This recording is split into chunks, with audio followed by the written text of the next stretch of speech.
Hey guys, I got a story for you today that I think you're going to be very, very interested in. I had a friendship with some guys in the Russian mafia.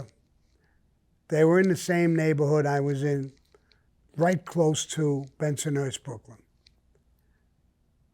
The Russians came here years ago, and they did this scam that was incredible.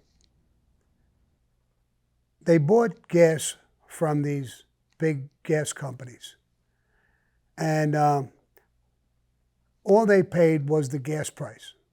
But when they sold it to the gas stations, they collected the gas money and the taxes in these corporations. And they were supposed to pay the taxes to the state and the government, both. So that was their little scam. They would keep the taxes. Before the government and the state had a chance to try to collect, they weren't paying monthly. It would last a long time, 6 months, 8 months, a year. They would fold that corporation and keep the money. Now, it's a huge amount of money. When you figure, let's call it $1 a gallon, 50% of that is taxes. It's not gas when you're buying this. So the numbers were huge. Their problem was, how do they get gas stations to buy this gas? They were having trouble selling it. They all buy from distributors. They're an independent. Why would they buy their gas? They gave them a little bit cheaper gas and went in at night and filled up their tanks. So the guy who owned the gas station made more money. So they said, okay, especially in New York, the mafia controls the whole city. Who would have a better way to bring gas stations to them than the mafia? How would they bring the mafia in? So they went to the mafia and they told them about their scam. They said that they wanted protection. That alone was a scam. They didn't need our protection. They needed the gas stations. So that's how they got to us. One of the first people who they went to was Michael Franchise. He's known for that. He did that. He says he created it. The Russians created it, actually. But he was one of the first. They went to Michael because of his father's name, Sonny Franchise, was a very, very powerful name back then. But they went to all of the families. Michael was one of the beginning guys, one of the guys who started this whole thing. And it went quickly to all the families. Now, all the families went to somebody. The guys who were with them, associates, friends, went to the gas stations and said, you can make some money by getting it cheaper. They're going to give you a break. 10 or 15 cents a gallon cheaper. I know it sounds cheap, but it's big, big money. They're dealing with hundreds of thousands, if not millions of gallons of gas each and every day and week when you count all of it. The money was astronomical. I think we all know the story of Michael Franchise, made millions and millions of dollars off this scam, eventually got busted and went to jail over it. But it was the Russians. This guy, Joe Glitz, was a captain in the Genovese family. I'm going to give you an example of the money. He was a friend with John Gotti. I was there that day when he was talking about the gas and how much money they were making. He was talking about his girlfriend, that he bought her a brand new Mercedes-Benz for $60,000. That really got John Gotti's attention. You bought her a $60,000 car? Yeah. How much money are you making? He said there's $600,000 a week coming in to him and their family John put a guy named Tony Pep, who was a made guy in our family, on it right away. All kinds of guys were involved in this thing. I really wasn't. But I knew a guy who was a rising star in the Russian mafia. His name was Igor, and that's a common name with the Russians, but that was his name. I don't know his last name. And I was pretty friendly with him.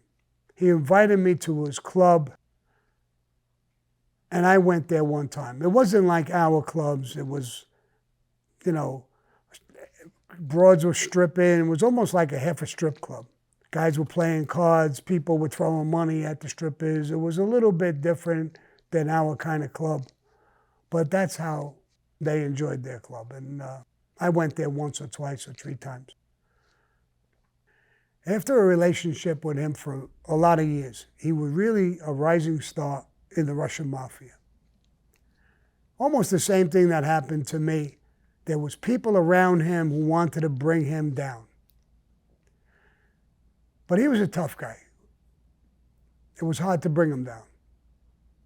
So they made up a story about something he did involving disrespect to the Gambino family and Paul Castellano. This is before John Gotti. He came down to see me. He said, Sammy, take a walk with me. I want you to do me a tremendous favor. And he tells me about this plot, what they were doing. They were sending these messages to the bosses in Russia so that he could get killed. They get rid of him, and his rising star is over. And he told me it was bullshit. He never did the things they said. And I knew him personally. He was not disrespectful in any way. He was a tough guy, but he was not disrespectful. And I worked with him from time to time on union things. He controlled some unions, and we worked together a few times. He put his hand out and he gave me something in my hand. It was a chain and a medal. I said, what's this? He said, it's my chain and it's my medal. If I don't make it, if I'm killed, show this to my son. He'll know you're my friend. He'll know he should trust you. I said, it got to that point. It's that serious? Yes, it is. I think they have them convinced. I believe the bosses in Russia are in touch with your boss, Paul Castellano. He's hearing these stories. And they want to please him, and I'll probably go. I left with the medal and the chain. I went directly to Tato. I told him about this meeting. He already knew who he was because, like I said, I dealt with him with some unions. He came around once or twice. Tato says, well, what do you want to do with this? I think we should go to Paul. This guy might be getting killed because of us. And with the story he told me, the disrespect that he showed to our family, it didn't happen. Unless Paul knows different. I think we should go to Paul. He says, okay, Sammy. And we went to Paul Castellano. I told him about the relationship I had with him. I told him about how he would help with us with the unions and do certain things, and the plot against him. And they're using us, Paul. They told me that they're reaching you. And if you agree with them, they're going to get rid of him. They're going to take him out. You know him that well that you know this is all bullshit. As far as I'm concerned, it's all bullshit. Paul, but I don't know these details. I don't know whatever relationship you have with them. You would know better than me. If I'm wrong, I'll apologize that I'm here and I'll leave.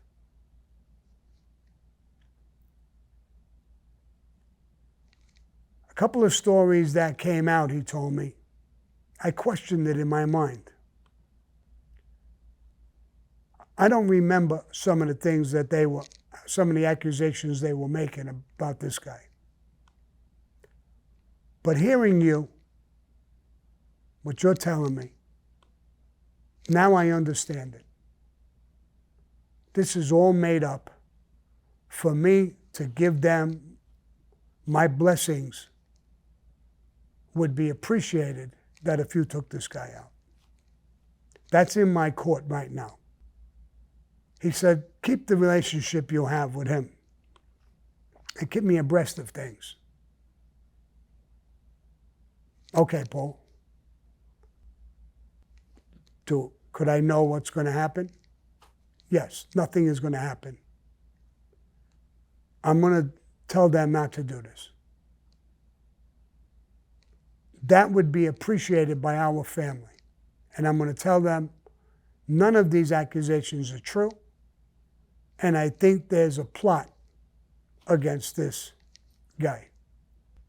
And they're using us and you people to get rid of him. I said, okay. And I left.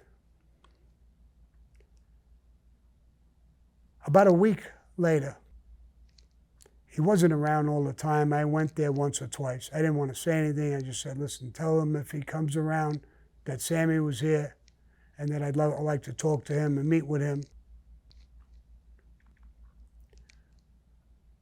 I met him again. I told him, listen, I talk to people. He said, I already know. He said, as far as I know, it's over. One of the people who plotted is gone. What do you mean? Sammy, do I have to explain to you? He's gone? Oh, I get it. Okay, good. We were going to walk away, and I went in my pocket. In my pocket was that chain and that medal. I said,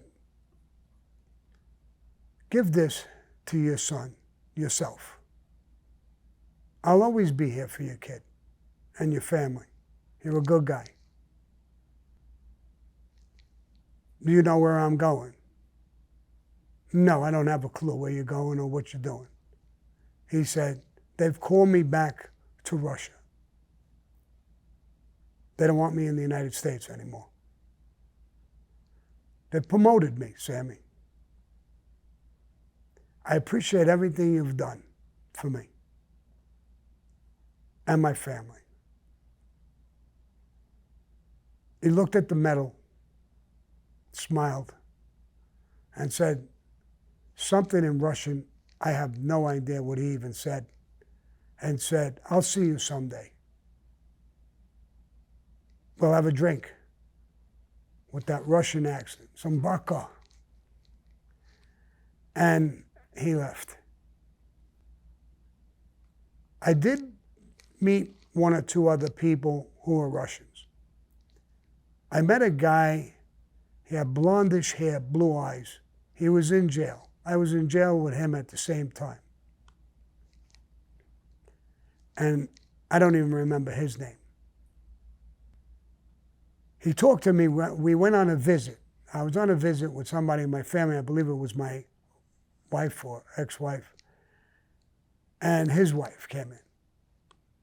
We talked a little bit waiting for the visits to come in.